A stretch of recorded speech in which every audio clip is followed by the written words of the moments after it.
Once upon a time, the king of Benares decided to take a picnic in the forest. As he wandered among the beautiful flowers, trees, and fruits, he felt a deep sense of happiness. Entranced by the forest's beauty, he ventured deeper and deeper, eventually losing sight of his companions. Realizing he was alone, he began to worry. Then, the king heard a sweet voice singing. It was a young woman collecting firewood, singing to keep herself company. Drawn by her lovely voice, the king followed the sound and found the singer a beautiful, fair young woman. Instantly smitten, he spent time with her, and they fell in love. In time, the king became the father of the firewood woman's child. Before leaving, the king explained how he had gotten lost in the forest and convinced her of his identity as the king of Benares. He gave her his valuable signet ring and said, "If you give birth to a baby girl, sell this ring and use the money to raise her well. If our child is a boy, bring him to me with this ring for recognition." With that, he returned to Benares.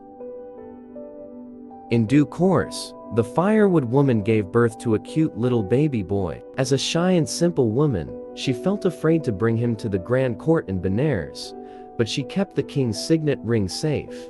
Years passed, and the baby grew into a little boy. When he played with the other children in the village, they teased him and mistreated him because his mother was unmarried. They called him names. Shout, "No father, no father. Your name should be no father." These cruel words made the boy feel ashamed, hurt, and sad. Often, he would run home crying to his mother. One day, he told her how the other children taunted him. His mother reassured him, saying, "Don't be ashamed, my son. You are not just an ordinary little boy. Your father is the king of Benares." Surprised, the boy asked, "Do you have any proof?" She told him about the signet ring and his father's instructions. The boy said, "Let's go then." Moved by his determination, she agreed, and they set out for Benares the next day.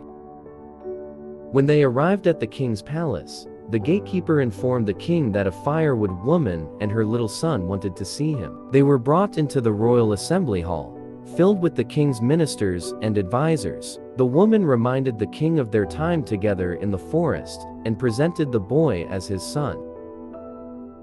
Embarrassed before his court, the king denied the boy's identity, saying, "He is not my son." The young mother showed the signet ring as proof, but again, the king denied it, saying, "It is not my ring."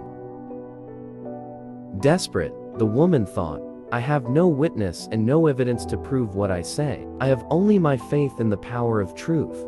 She declared, "If I throw this little boy up into the air, if he truly is your son, may he remain in the air without falling. If he is not your son, may he fall to the floor and die."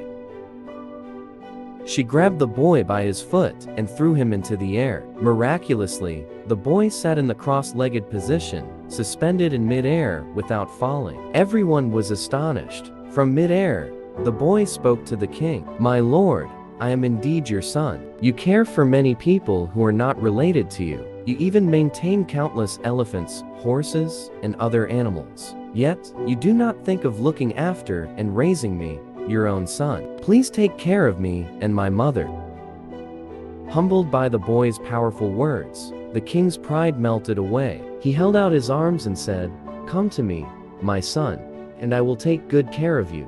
Amazed by the wonder, everyone in the court also held out their arms, asking the boy to come to them. But he went directly from mid-air into his father's arms. With his son seated on his lap, the king announced that he would be the crown prince, and his mother would be the #1 queen. In this way, the king and his court learned the power of truth. Benares became known as a place of honest justice. In time, the king died, and the grown-up crown prince became king. To show that all deserve respect, regardless of birth, he crowned himself as King No Father. He ruled the kingdom with generosity and righteousness. The moral is, the truth is always stronger than a lie.